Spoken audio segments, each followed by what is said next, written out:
Software write blocking. So now we will try to write block our system without having any hardware. For that, press Windows plus R, type Regedit,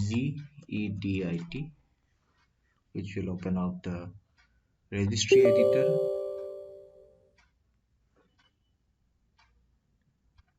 There, you need to go to Local Machine, System, Current Control Set,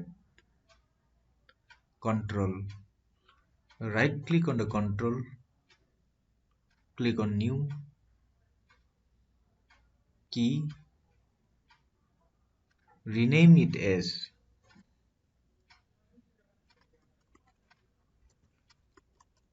Storage Device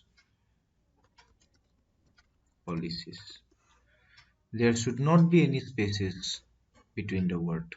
It should be Storage Device Policies. Now click on this white space, right click on it, New, D word 32-bit value, rename it as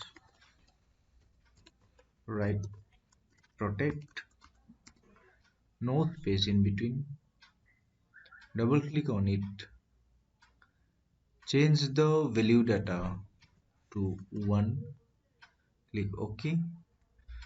Now your ports are write protected.